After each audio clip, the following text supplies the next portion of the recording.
Okay. So I got the recording going. So basically, icebreaker. I want to know for people, as we're talking about healthy attachment, healthy bodies, what does healthy attachment mean to you? No right or wrong answers. Um, just personally, what do healthy attachments mean to you? You can put this in the chat, you can yell it out, whatever works for you.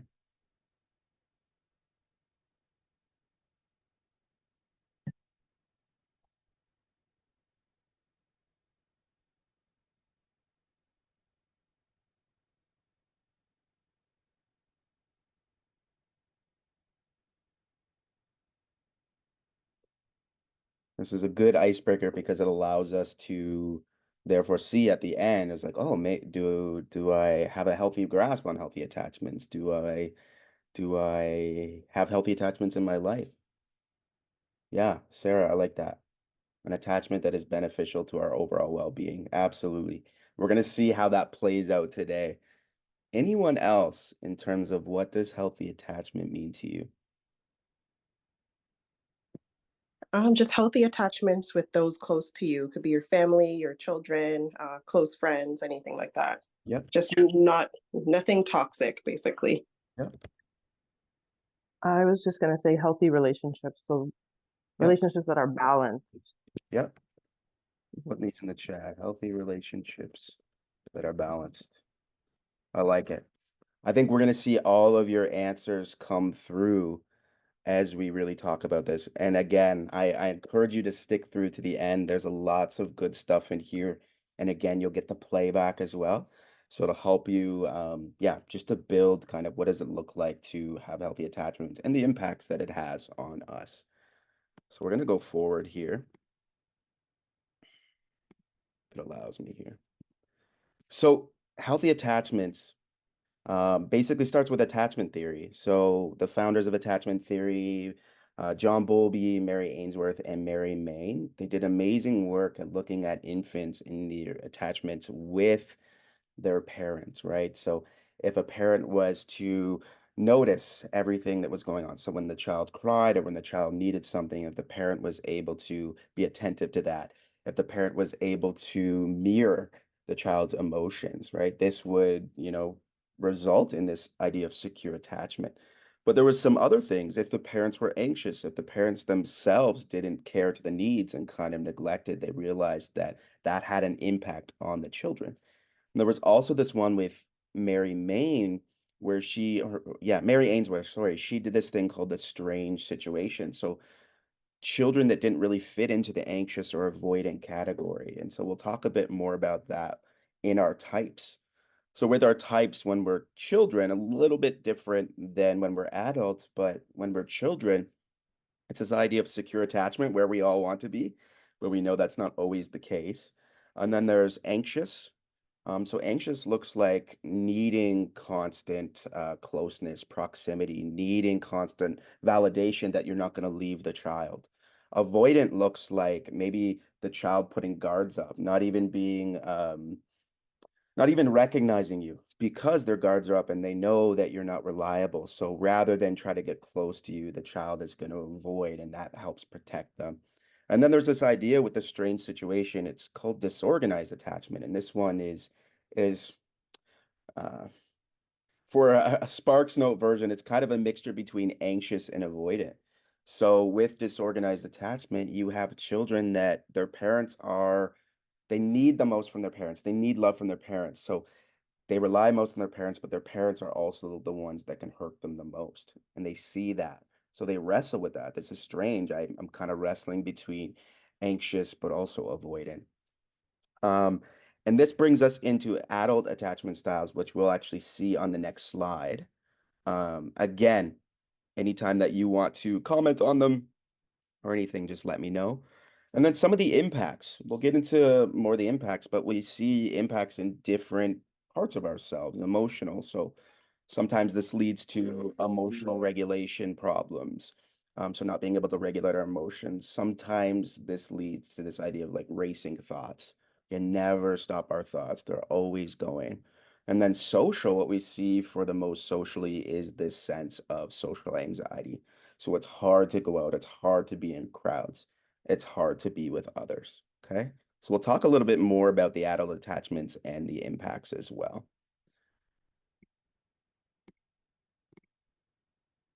If the slide works. Perfect. So this is what we see. Hopefully everyone can see this. Hopefully it's large enough. But this is what we see with attachment styles for adults. There is a sense of, again, secure where we want to be. That's healthy boundaries. That's the trust, support. That's conflict being able to be resolved. It's not getting out of hand. There's resolution for that. Um, Again, that's not always where we're going to end up. Some of us might end up feeling anxious. So we have this fear of abandonment. We need that constant validation. So it really matches how that shows up in children as well. And it carries with us into adulthood, or it can. We're dependent on our partner or people for our sense of self-worth.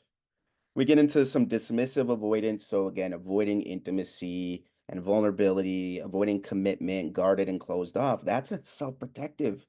If someone has let me down so much, I'm gonna have guards up because that'll save me the hurt. If I can just put walls up there, I don't have to go through the hurt. And then we have the fearful avoidant. That's that fear of rejection. This is kind of a blend between that anxious and dismissive. It's fear of rejection, hard time trusting and relying on the partner, and then we'll see lots of low self-esteem.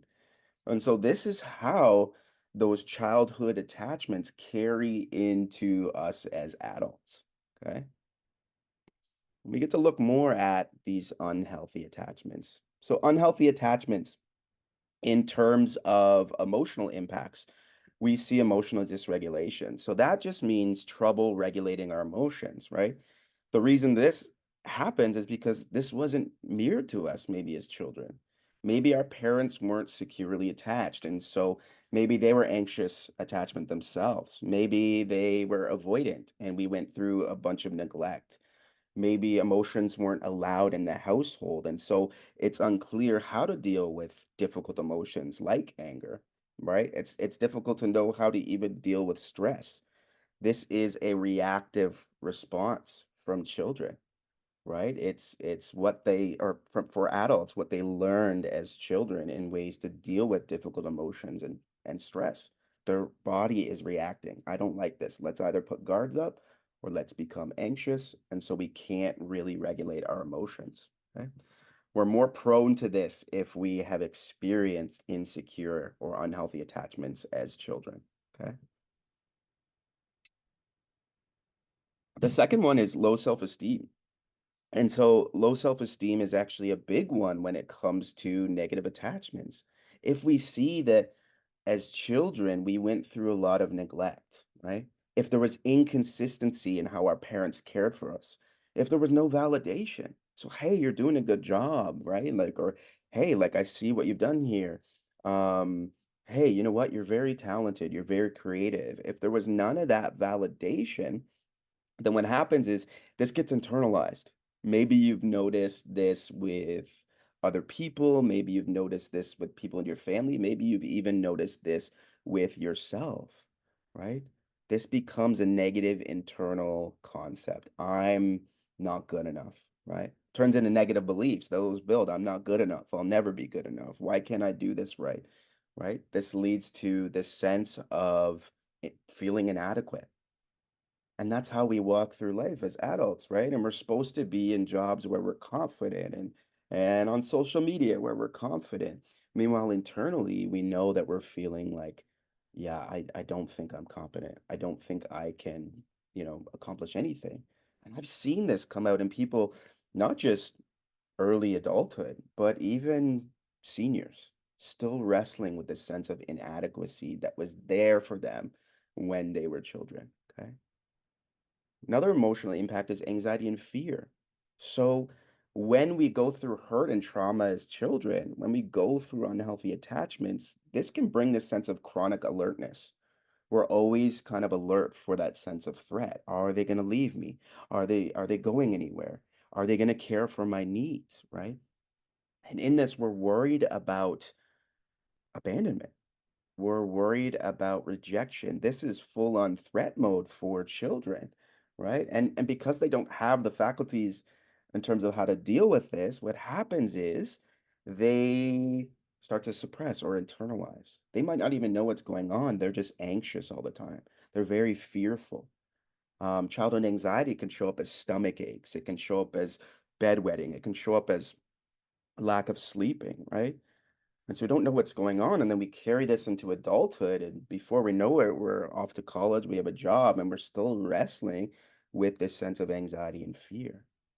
And the last one is emotional avoidance. And emotions at this, you know, at a child's age when it's not mirrored properly or they're not welcomed, we learn to suppress because we don't know how to deal with them, right? Becomes overwhelming. We might lash out in anger because we don't know below the anger is hurt or feeling dismissed. So it becomes too much to deal with it. We might settle for rationalization. We might get in our mind and just suppress those emotions. These emotional impacts, you'll see how they connect to impacting our bodies overall. Okay. So that's emotional impacts. I'm going to go through the other two and we'll actually have a time where I get to ask you, okay, what's on your mind from all of this? Okay. So just a recap: emotional dysregulation, low self esteem, anxiety and fear, and emotional avoidance. Okay. The next one is mental impacts. Okay. So on our cognition, right? There's an increased risk of depression, and this could have been an emotional as well, but basically there's lots of thoughts and feelings in this place of hopelessness, right? I don't know if I'm safe. My parental figure or my person who was supposed to guide me wasn't there. And so we carry those feelings of hopelessness into even adulthood. There's a sense where we feel isolated. There's this sense of sadness. We never had comfort when we were kids, and so we had to put on this tough skin. And because we had to put on this tough skin, right, that can get exhausting over time. We might not be able to keep that up over time. And so what happens is we can fall into that sense of depression. And we notice things change from here. We notice maybe loss of appetites, change in sleeping patterns. We can't concentrate as well. We have chronic fatigue. So this really impacts this sense of, leading towards depression. We end up having also these cognitive distortions. And what are cognitive distortions? Basically, they're unhealthy thinking patterns. So negative thinking, stinking thinking, if you've ever heard that phrase before. And it's often the lens people use. If they saw things as negative as children, and that's the way they internalize things, then and adults, that's the lens we end up looking through. It's the way our brain has created its pathways, and it's saying, okay, people aren't safe. The world isn't safe. And so this lens, this negative thinking gets put on others, partners, friends, family, ourselves, even the world in general, right? We think everything is unsafe. We think at this point that everything's going to lead to rejection. Okay. This one is big. The next one, negative inner critic. Maybe many of you have experienced this before. But with unhealthy attachments, as we've internalized that as kids, maybe our parents have made us feel like we're not enough. Maybe we just always felt like it's my fault that I'm being abandoned or not cared for. What happens is this inner critic is formed, right? And sometimes it's formed, it sounds like your parents' voice, but sometimes it can be a self-protective thing. If I say I'm not good enough, maybe it'll motivate me to be good enough. So we have a few things going on there, but regardless of which one it is, you're going to hear things like, you can't do this. You aren't enough.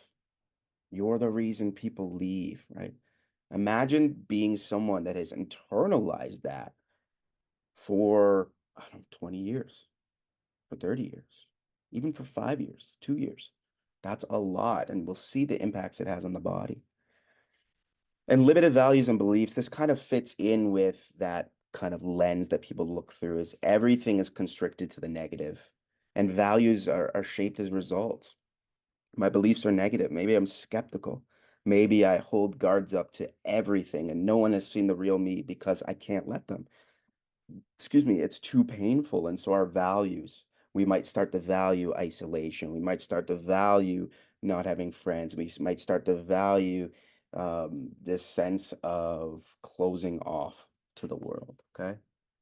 So these are our mental impacts. They're very, very deep. Internal critic, beliefs, values, cognitive distortions, even leading to a risk of depression as you're constantly thinking of, are people going to leave me? Are people going to be there for me? Are people safe? Okay. The next one is, I don't know where my slides never want to go. There we go. Is physical impacts. Again, big part of how it hits the body is we end up having impaired stress response. Maybe some of you have seen this. This can even start prenatally. I think that's the right word. Or even, yeah, while we're inside our moms. Our mom's stress at the time of birth. Maybe she's been through anxious attachment with her mom, and that can even impact how we handle stress as children and therefore how we handle stress as adults. Okay. So it really disrupts this sense of being able to regulate and metabolize stress. We also have high levels of what we call cortisol and adrenaline. That gets the heart pumping. That puts us in threat system, right? And we can't regulate that. And so what that can lead to is metabolism issues and even heart issues, right? Chronic stress has a very big impact on our body, right? And we see this coming from children who haven't had healthy attachments growing up, okay? The weakened immune system really fits in with that impaired stress response. Stress can break down the body over time, leading to, weaker immune system, leading to inflammation, leading to other illnesses. You're more susceptible to these kind of illnesses if your body is weakened over time by stress. And unhealthy attachments definitely lead to stress. That's something that if you look at some studies and they show you at the kind of infant, child, adolescent level, you'll see stress almost in every one of their studies. Okay. Other chronic illness looks like, in terms of increased risk, looks like heart disease, obesity, even gastrointestinal issues, right? All times pain with your stomach. Sometimes you'll develop, you have a potential to develop things like IBS, Crohn's disease, that kind of stuff, right? Not saying that this definitely leads to it, but you're more open to it, okay? This also opens to other behaviors that with this stress can really bring on illness. So things like overeating, smoking, poor diet, lack of exercise, lack of self-care, that with the impact of stress on your body definitely can lead to a sense of illness. And this one I've actually seen, to be honest, actually in my own life, the last one. When there's a low view of self, there's a lack of care for self. So maybe people go a bit without brushing their teeth, washing their sheets, exercising, eating well enough, skincare, any of that kind of stuff. Because there's not this high view of ourselves, which started in childhood, we might not take care of ourselves in the way that we deserve, right? Sometimes this can be subtle. Sometimes it's like, oh, this is just how life is. This is how I'm wired. But it can definitely be related to how we view ourselves. Okay. If I don't think I'm worth anything, why would I spend time caring for that, right? So these are physical impacts really impacting our stress system, which impacts basically everything, our organs, everything, okay? Our heart, our lungs, our pancreas, our liver, our kidneys, okay? Our stomachs. So stress is a big one. I just have about one or two slides to show, and then we'll get to a pause moment. So this is what I call the window of tolerance. Okay, this is actually going to be something that I think really helps a lot of people. It really helps them map out, okay, where am I at in this? Do I have some of these signs of chronic stress or being burnt out? Because that's what, dealing with chronic stress will lead to, is a sense of our bodies trying to shut down, trying to preserve themselves. Okay. So I adapted a little bit, made it easier for myself, for my clients, and even you to kind of see. And that's where I'll just do up, down, feet on the ground. Okay. It's easy to repeat. I did a workshop in Toronto and I had them actually repeat this a few times. Up, down, feet on the ground. Okay. Feet on the ground is what we're able to develop. That's our window of tolerance. We're able to develop that with healthy attachments as we're younger, even healthy attachments now. They help regulate our nervous system. We're able to feel safe. We're able to feel empowered, resilient, have a clarity of mind, feel grounded, okay? But if we never had this mirror to us, we never work through that, maybe we end up in the up. That's that adrenaline, that's that cortisol. High levels of that in our body is over a prolonged period of time is just wreaking havoc on our body. We might find ourselves anxious, panicky, angry, agitated, distressed, irritable, and we don't know why, right? It's like, oh, I actually had a decent day today, but all of a sudden we're feeling some of these feelings. And over time, our body can crash, okay? We come down into what's down, okay? Numb, feelings of depression, unmotivated, detached, apathetic. We dissociate. We try not to feel. It's our bodies, again, going into protective mode. When we have unhealthy attachments as children and how they follow us into adulthood is that we're in survival. Our body's in threat response. It's in survival mode. So we're either feeling this up, which is our amygdala going off, saying there's a threat, that adrenaline cortisol coming out, so we can fight, flight, freeze. But our body doesn't know how to come back down if we're in this constant state, right? So then we're always in threat response, even if we don't realize it. And then we crash and we come into the down. And this, think of that cycle over the course of 5 years, 10 years. This isn't just going to have an impact on your mind with the racing thoughts. This isn't just going to have an impact on your emotions with, maybe going from extreme emotion to extreme emotion. This is also having an impact on your body. This is why we need to promote healthy attachments because this is what works towards feet on the ground. Okay. And we'll see more of how that actually creates this sense of healthy bodies. Okay. We're going to go into a little pause moment. I want to ask, I know that was a lot, but I want to ask, don't have to take in everything, but what has come into mind for people so far? When we think of just the impacts of unhealthy attachments, what's coming to mind for people? And if you have just joined, you can respond in the chat or you can use your voice. We just ask that cameras stay off, but you can use your voice or put in the chat. But what's maybe coming to mind for you so far?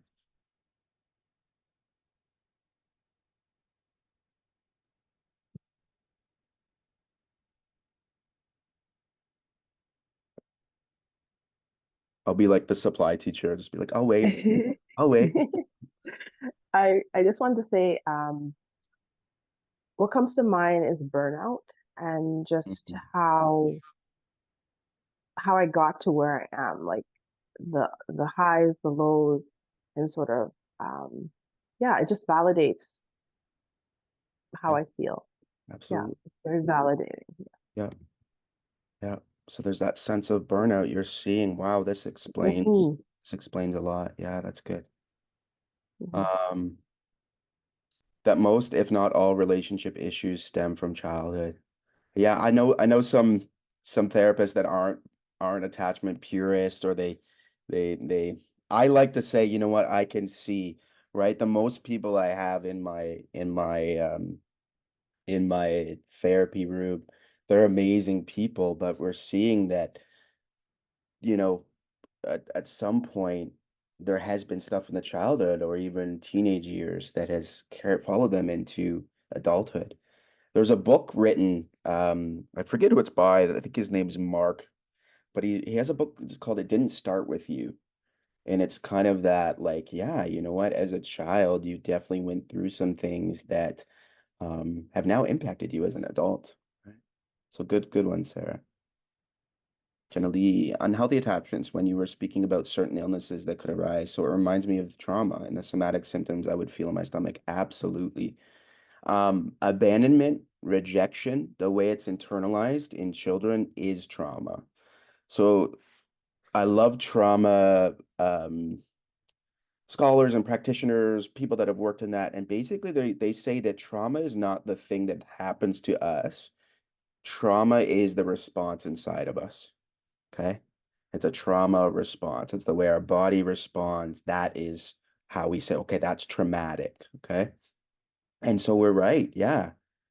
Trauma, rejection, abandonment, unhealthy attachments, the way we internalize that, the suppression, the guards up, that's definitely going to have somatic impacts on our body, right? Our breathing might get less and less, okay? Less oxygen to the brain. Our heartbeat might start to go really quick because we're in that fight or flight. Our stomach, we feel those knots in our stomach. That's that gastrointestinal stuff, right? So yeah, absolutely. The abandonment part, the rejection, um, unhealthy attachments as children definitely impact us and our bodies. Okay. Good thoughts. I like that. Okay. Anyone else have anything else to share before we move on? How's everyone doing so far? Doing well. It's Okay. going good. Perfect. Okay, let me move on here. Okay, we get to talk about some good stuff now. That might have been a heavy thing to start with, but it just will give some contrast to the importance of healthy attachments. And I want to, for lack of a better word, I was going to say I want to stress, but we were just talking about stress. I want to highlight that if this has been people's experiences as children, they're not stuck there. You're not hopeless or doomed or stuck if you've had negative childhood experiences and you've carried that into many years of adulthood. You're not. Our bodies are amazing. Our bodies are adaptive. Our bodies can change. And so it's never too late to start to think about healthy attachments and the impacts they can have on our bodies and stepping into that. No one is a lost cause. I love that with my clients. It doesn't matter who comes in. I'm willing to see this through because I know there's healing. Okay. This is an image I want you to see with healthy attachments. Okay. This is kind of as children, this is what we see. There's the circle of security. And so, a child's looking for, I need you to support as I find myself in this world, as I explore things around me. I need you to help me, watch over me, protect me, comfort me, delight in me, help me organize my feelings. I need to be able to come to you, right? The two big things here that you'll notice if you ever do some looking into attachment is those two things where the hands are, okay? That is secure base and safe haven. So a safe haven is again that place where we can go to get that comfort, where we're welcomed, where we're delighted in. See how that sounds more like secure attachment than it does some of those other ones? The anxious, the dismissive, right? The secure base looks like I have security. I'm safe and my parents are watching over me and I can actually go out into the big bad world and know that I'll be okay, right? So you can see if someone doesn't have that secure base or safe haven, why maybe in adulthood they would be dealing with like social anxiety. It's because they didn't have that safety and security, they didn't know they'd be okay in the world. And so their stress response comes up when they have to go out and apply for a job, when you have to work a job, when you have to meet people or even in school when you had to give a presentation, right?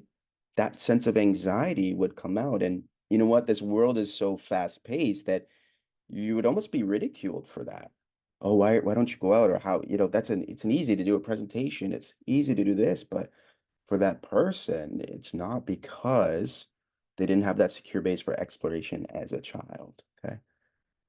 So the big word here is safety.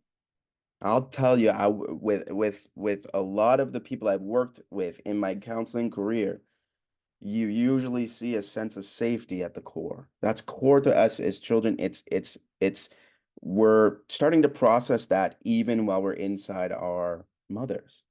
right? This is a safe spot. It's why children usually come out crying. It's because this where they were getting nutrients. They were safe. It was warm. It was cozy. And they come out into a new environment and they initially start crying. It's because they're seeking that sense of safety again. And then they're starting to trust as they open their eyes and starting to trust and find trust with their parent. That's why skin to skin contact's good, you know. They're looking for that sense of safety, and I don't think this ever stops. It doesn't matter how old we are, how tough we are, it is core to who we are, okay? So this really comes from, you know, really talks about healthy attachments is that safety piece, okay? So when we get into healthy attachments, the impacts it has on our mental health is it's going to reduce some of that anxiety and depression. So what we talked about in the negative impacts, this actually helps us. And how it helps us is we have now maybe what I call the three S's, okay? We have support, we have safety, we have stability in these good relationships. This significantly reduces anxiety and depressions because it allows us to regulate that emotion and that stress, right? When we feel that security and safety and support, we don't have to be in threat mode anymore. We know that, oh, there's safety here, right? And it might reduce our fears. Oh, I'm not just going to be left. I'm not just going to be abandoned, right? This changes even our neural pathways, which we'll get into in cognitive processing, but we start to see that anxiety and depression start to regulate. Okay. This is different than a like an actual diagnosed disorder. That's a whole other conversation, but experiencing the emotional responses of anxiety and depression can be lowered with this safety and stability and support. Okay. Increased emotional intelligence. I shadow my clients this all the time. I love the awareness that they have. Awareness is so maybe so underappreciated or undervalued. Emotional awareness, even just awareness in general, is so good because it actually gives us a roadmap to like, okay, what do I do with this?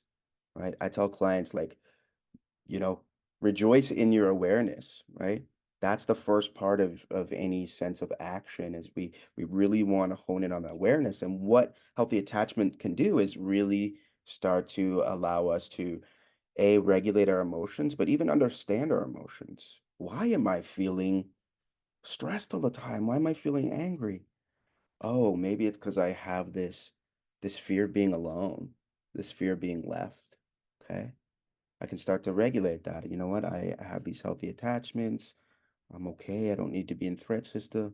We feel our body kind of calm down. We feel our emotions start to regulate. That stress starts to metabolize, right? That comes through this emotional intelligence, emotional awareness, right? Um, this kind of talks about a sense of clarity. We become in control of our emotions rather than how reactive those emotions are because of our trauma response as children, right? Where it feels like the emotion has control over you. Maybe some of you have felt that, maybe some of you have seen that, but actually in increasing our emotional intelligence, we actually become in control. Right? Cognitive processing, the good part of our brain, well, not good part, all parts are good, but the front part of our brain, our prefrontal cortex that deals with being able to rationalize, being able to pattern, being able to sequence, being able to think through things, okay? When we're in our threat system, so our amygdala, and it's fight, flight, freeze, it's adrenaline, stress, cortisol, our prefrontal cortex kind of is inhibited. It goes offline. And so that's why we have racing thoughts. That's why when we're in a fight with someone, we might just say stuff that just comes out. We didn't even know we're saying it. That's because that rational part of our brain is offline, okay? And in that, with healthy attachments, when we come out of the amygdala, it comes back online. So we're able to have clarity. We're able to think. We're able to reason. We're still able to, feel emotion, but we balance it with, reason or fact. Hey, wait a minute. Maybe everyone doesn't want to abandon me. hey, wait a minute, maybe they aren't trying to leave me. Maybe it's not so bad. So this is the great thing about um, just healthy attachments. You can see it's impacting all areas, our emotions, our thinking, right? The last one I really like is um, our self-worth and our internal working model. So our internal working model, I don't know if yeah, our internal working model is something out of attachment that happens when we internalize our attachment figures and how things were with them, right?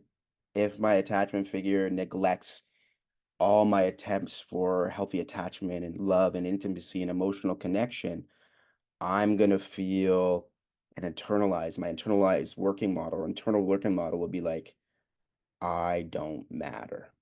Okay. As we get into healthy relationships, this doesn't mean that we rely on our worth relies on others. It means that as we get into healthy relationships, they draw out the worth that already exists. They start to call it out. You got good friends that call out like, "Oh, you're so talented," or like, you matter, right? Like you have a lot to offer.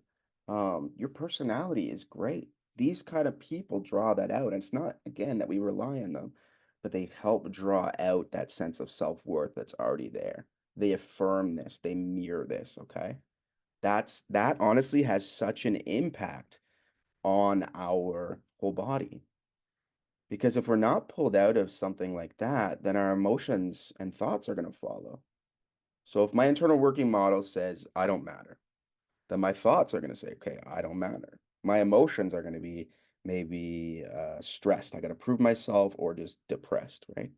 And if that happens, my body's going to take suit, right? It's going to have impacts on my body. So this one is actually super important, right? Sometimes that this idea of self-love or self-worth is like, oh, we don't have time for that in today's day and age, but it's actually super important for our bodies. Okay? In terms of its impacts on our physical health, healthy attachment, healthy bodies overall, that includes physical health, is it reduces stress. Oh, this is so good. This is what we want to see. This world I'm seeing, that word burnout that someone had brought up earlier. This is what we're seeing. This is what I'm seeing in my client work. This is what I'm seeing just talking with friends and different groups I'm a part of is people are burning out. And what healthy attachment do is they moderate the part of our brain that deals with cortisol and stress and adrenaline. And that safety and support our body recognizes. It recognizes that sense of safety. It says, oh, let's go out of threat mode into this sense of stability, into this sense of safety. We're not in threat, right? Our body starts to recognize this, right? Our mind and our emotions start to follow suit. Oh, we're not in threat, we're safe, okay? And that stress that we used to experience because threat mode was always on, we start to be like, okay, this stress is reduced. I can breathe. I'm not always alert. I'm not always on edge. I don't always have to prove myself. Okay. That can come through healthy attachments with people who actually give you safety, stability, and support. It's so good. Okay? In terms of increased immune functioning and organ health, our immune system, as I said, when it's always in survival mode or threat mode or chronic stress, that's going to weaken it over time. Right? When our body's stuck in survival mode, it's having an impact on our body because we're not always meant to be in survival mode. That's supposed to be for survival, right? But if our body is in it over time, it's going to weaken our immune system. It's going to weaken our organs, okay? So in able to, in being able to have healthy attachments, we can come out of that survival mode. Our breathing can go back to normal. Our muscles can relax, go back to normal. Our heart rate can go back to normal, right? This leads to a sense of wellness. Our immune system can start to function and we won't get sick as often, okay? This kind of relates to the third point is prevention of diseases reflected in what's called the adverse childhood experiences um, document. So in the adverse childhood experience, it talks about how children with childhood trauma can actually be more susceptible to things, to illnesses like heart disease. Okay. And so as we lower that sense of chronic stress, as we regulate our body, as our body starts to function properly again, we can actually prevent or reduce the risk of certain things like heart disease that comes, we know, because of inflammation and stress. That's huge. Who thought like that? It really shows that we are wired for connection. If having healthy attachments can regulate our body, reduce our stress, allow our organs to go back to normal, and prevent diseases, oh my gosh. Oh my gosh, if someone would have told me that early, I would have made sure who was in my circle, I would have protected myself a little better. Okay. But yeah, that prevention is very cool. And a learned care for ourselves, right? And value. We start to learn that we do matter, right? I'm not worthy of abandonment. I'm not worthy of rejection. My emotions do matter. My thoughts do matter. My feelings do matter. And if we remember this, we begin to care for ourselves like that. Oh, wow, I do matter. Let me take care of myself as if I do matter. And it just ends up becoming second nature. We start to care for ourselves a bit more. We start to be more attentive to what goes in our bodies, how we're taking care of ourselves, because we actually care for ourselves. Okay. So that's a huge one as well. So this is actually big for healthy bodies. Think of those things. Look at those things there just for a second.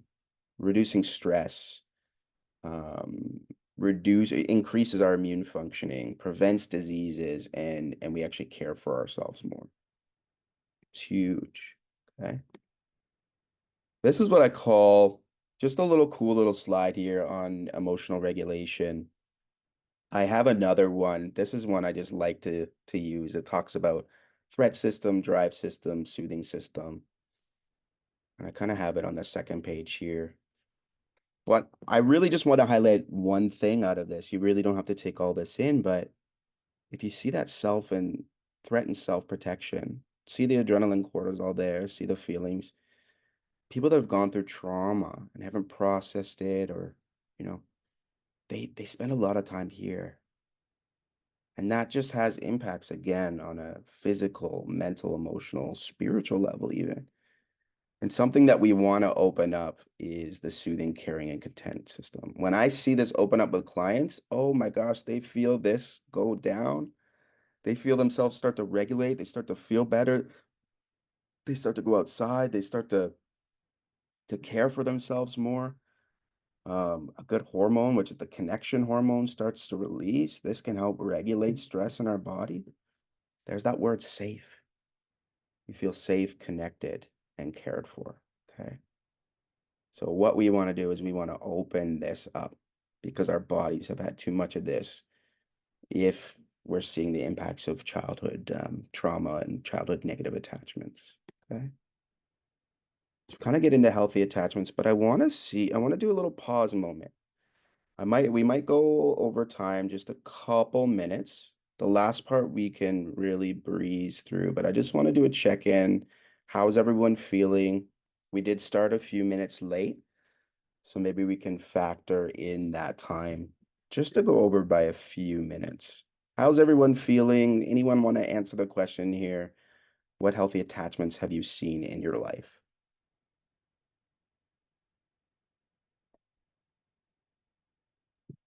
The next section, we actually get to talk about building healthy attachments, so it's probably the best part to stick around for. But yeah, how's everyone doing? How are you feeling in terms of, um, how much information has come at you so far? And any thoughts on the question? What healthy attachments have you seen in your life?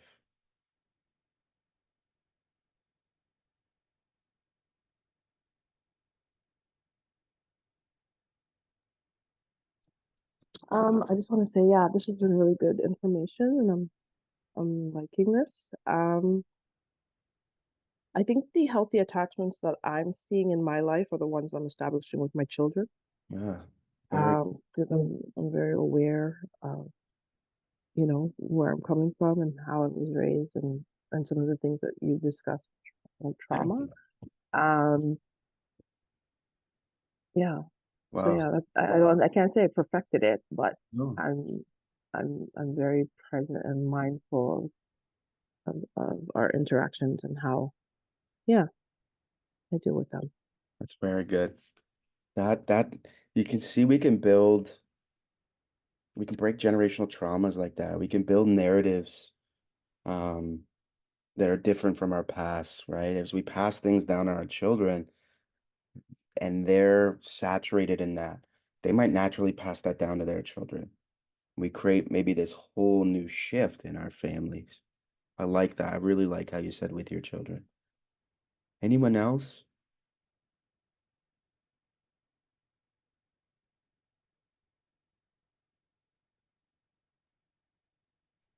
For me, I just joined a connections group, a women's group in my church. Hey, Absolutely amazing. Just going over scripture and then affirming ourselves and all that, and just growing in my faith alone. That I really see that impacting my mental health. Yeah, and I feel like I'm doing so much better. yeah, that's really good. And we'll get into that actually when we talk about building healthy attachments. You're saying a lot of stuff that's going to come up in this next section, but absolutely even connection groups and seeing others and being able to utilize things like faith and scripture to build up each other. I love that. Yeah. Anyone else?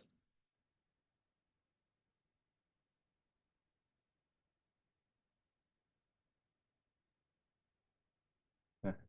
Yeah. I think for me, I'm seeing it actually in the way that I'm caring for myself, and we'll see that coming up. But I'm really seeing healthy attachment come up in that way, which I didn't realize was a thing or even possible. So let's go into our next one. Even take a breath if you would like. I know it's been a lot. This is the home stretch. This is the final one.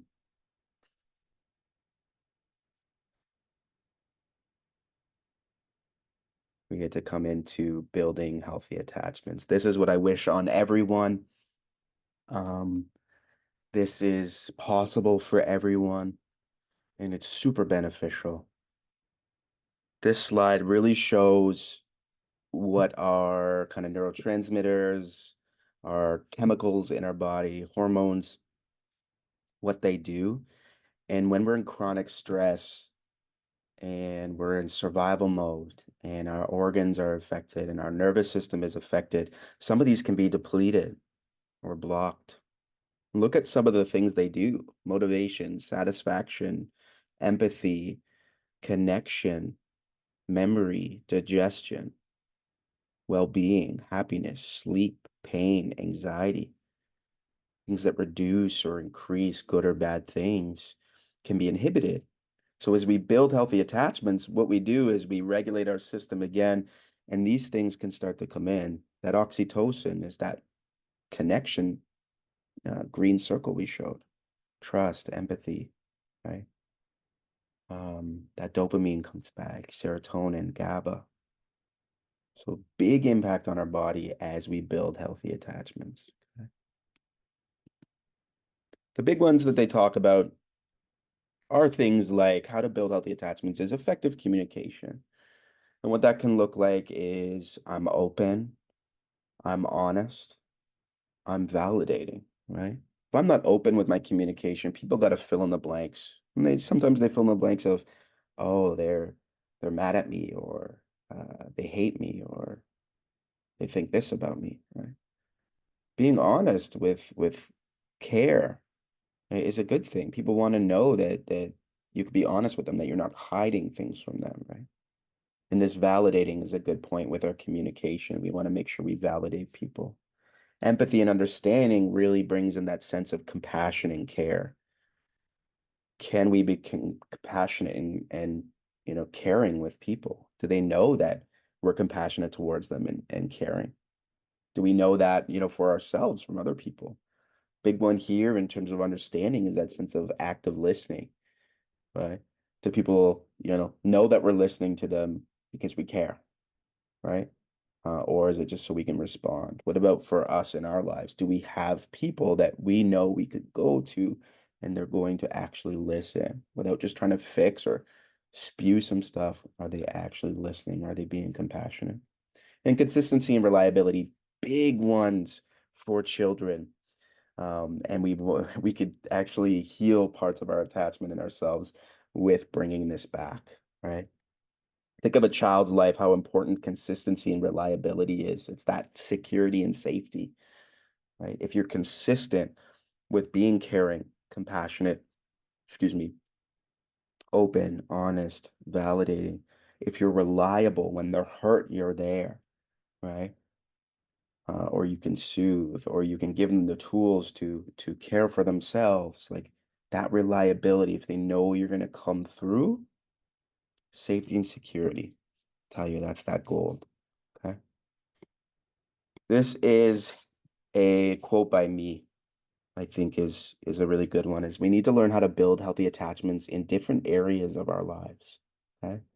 Attachment theory is also changed to say we can have different styles with different people. So I might be secure with this person, but I might be anxious with this person. Okay. The big thing here is if we can learn what safety looks like in different areas and really promote that, we can promote healthy attachment. And this, as you've seen, and can improve our mental, emotional, and physical health. Okay. This is what different areas looks like. These are the four. This was designed by me, yours truly.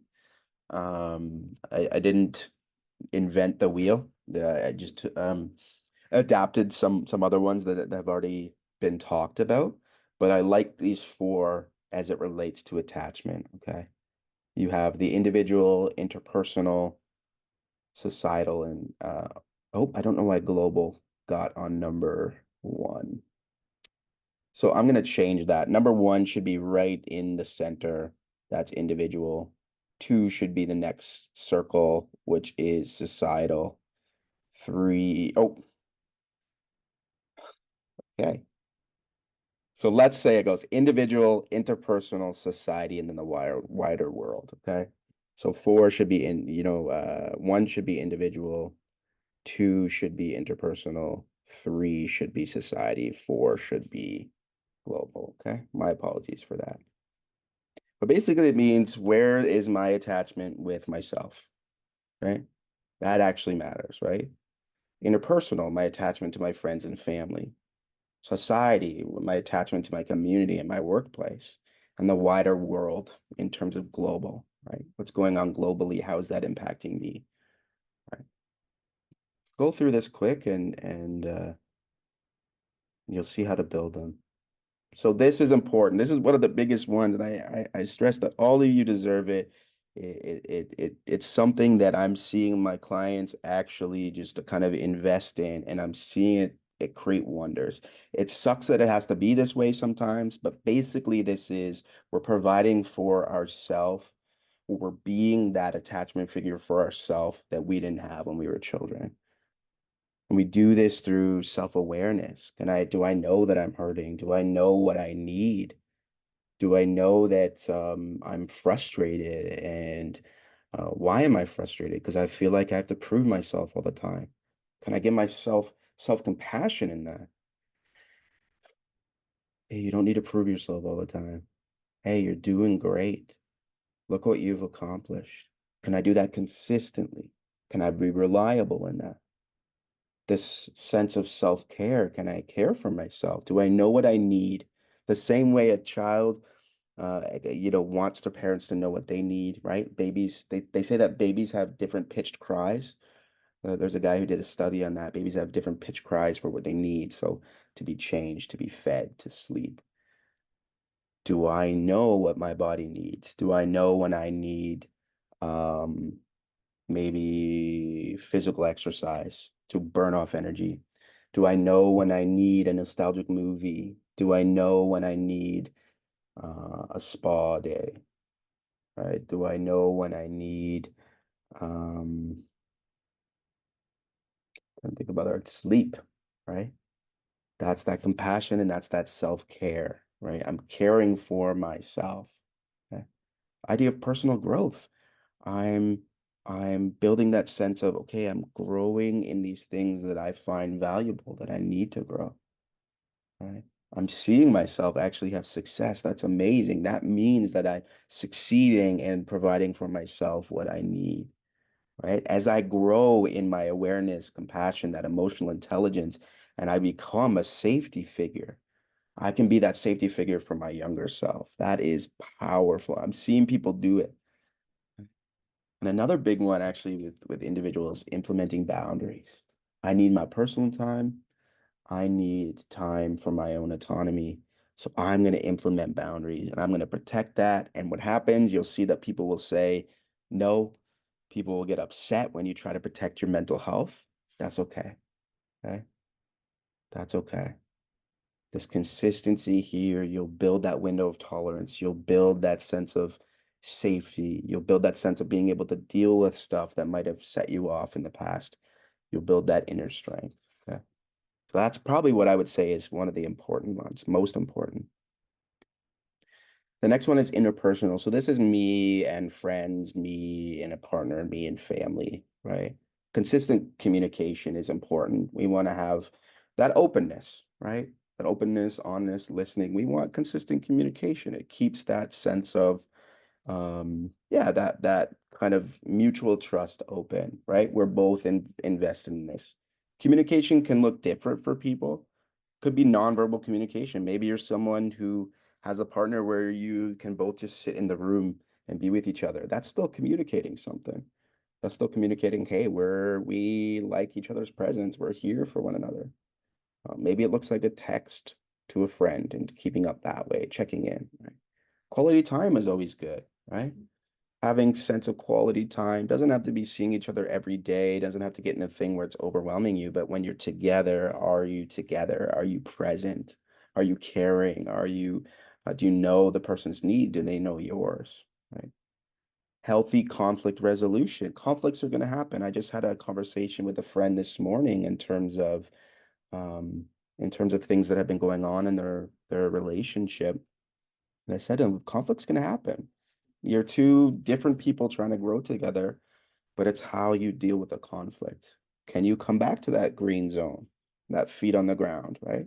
Do you know how to come back to that with your partner or with your friend, right? So learning how to do conflict resolution well actually promotes healthy attachments, okay? Appreciation and affirmation. We realize how important this was for a child. It's still important for us. We need to know that we're appreciated. We need to know that we're affirmed in who we are. Again, we don't rely on it, but it just draws that out in us, right? And so doing that with others, can I appreciate others, right? Can I have those attachments in my life, right? Am I appreciating others? Am I in friend groups and in my family where they're appreciating and affirming me? Do I need boundaries in that? Do I need to encourage that more? Do I need to find other people who will do that, that balances where they lack, right? And then a sense of support and encouragement. Um, yeah, a sense of support and encouragement. We always want to be with people who will support us. That doesn't mean they don't challenge us, right? But they can even support us through that challenge. They're encouraging us for maybe that sense of growth, maybe that sense of self-awareness, right? But people who we know are reliable, that are going to be there, that actually care and are compassionate towards us, as those words are coming up again. But these are how we build attachments with other people, right? And this is how they build attachments with us. This is, again, friend, family. Can we have these things? Do we have them in our friendships right now? Do we have them in our relationships? Family, consistent communication, quality time. Do we resolve conflict well? Being able to do these things or include more of these things in your life will build healthy attachments, which, as we've seen, help heal our body. The third one is societal. I could go through these ones pretty quickly, but we also build attachments to society and things in society. So maybe not just people, but even our community.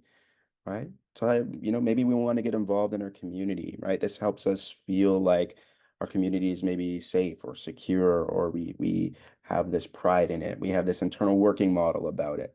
We see it a certain way. We want to be involved, and this can actually impact our attachment towards where we're living. Maybe we feel more comfortable when we're living. Environment is huge to attachment, right? Group participation. Someone had mentioned that in terms of this is where connection groups, faith groups, church groups come in, right?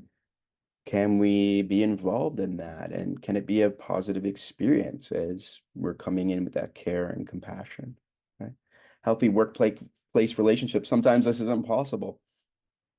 Sometimes it is, but if is there one person we can have that support with? Is there one person who will listen to us, who's healthy? Can we grow in relationship with that person? Can we have them as that support at work? Okay.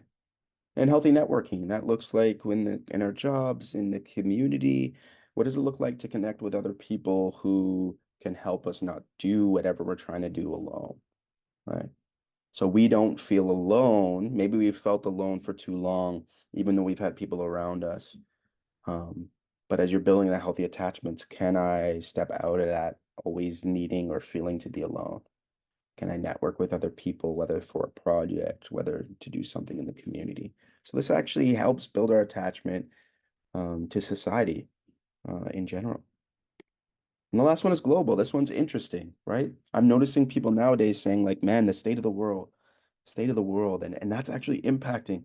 They're actually finding themselves become negative. They'll turn on the news. They'll see things globally. They'll grow in panic or fear or depression or any of that kind of stuff. So global attachments to our wider world are important. Having a sense of cultural awareness. Hey, what's going on? Maybe there's things I need to be aware of. Maybe there's things I need to know. Maybe that will help some cognitive distortions I have, which are impacting my emotions, which are impacting my body, right?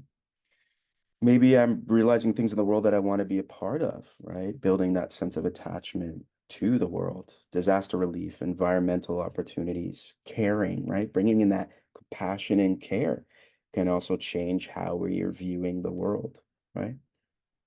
The sense of advocating for human rights. As we see in the world, maybe it hasn't been fair to many people groups. Can we step out into that, advocate for that?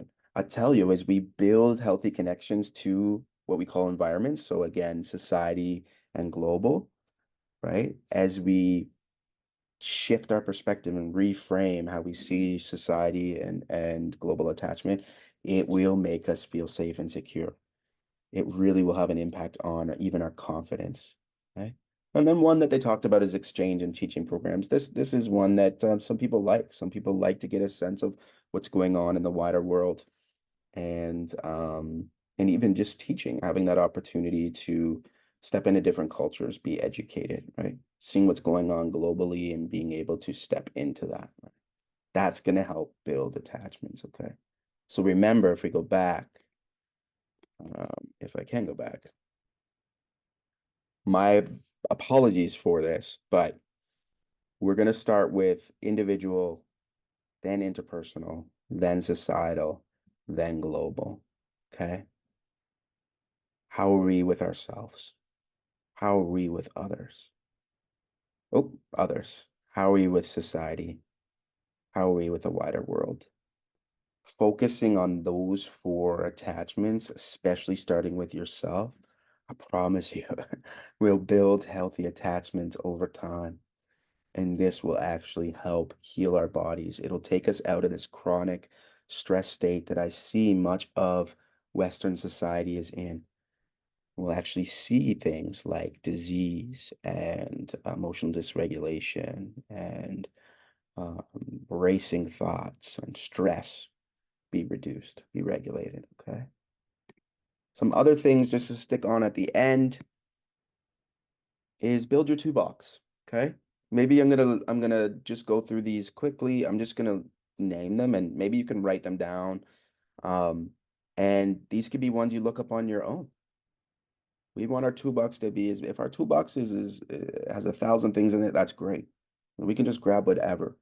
We have everything at our disposal to build healthy attachments and to notice what is healthy attachment. So if I have something in my life, there's where those boundaries come up.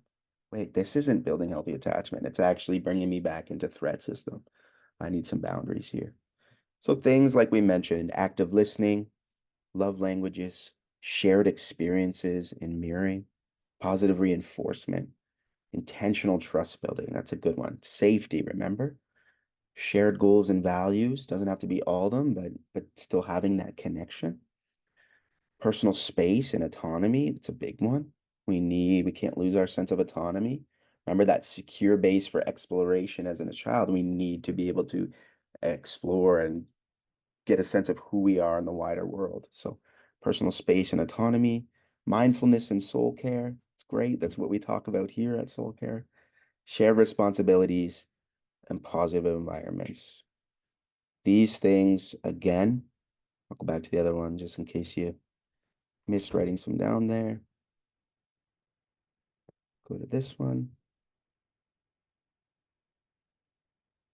These things, what they do is they build secure attachment. We can regulate our emotions and feelings.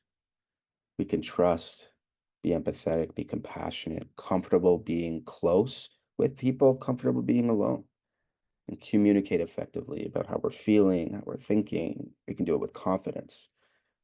Good coping and problem solving skills, right? When we're in stress response, when we're, feeling overwhelmed, we know how to regulate. And we can be comfortable with intimacy. We don't have to fear that sense of rejection. Right? This security is going to give us a sense of being able to deal with stress. It's going to build up how we deal with stress. It's going to build up our response when our threat response goes off. Our threat response might go off and we know how to deal with it now. It might not stay on for so many years where it's just kind of breaking down our body. I wish this on everyone. Okay. Another cool little picture is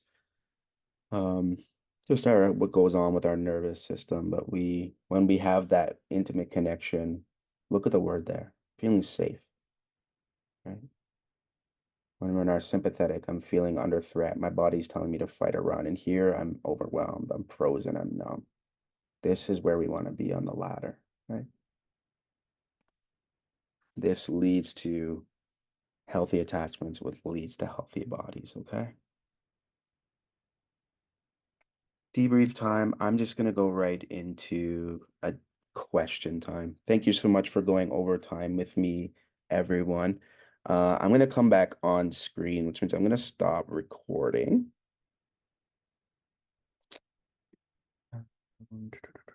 If I can figure out how to do it.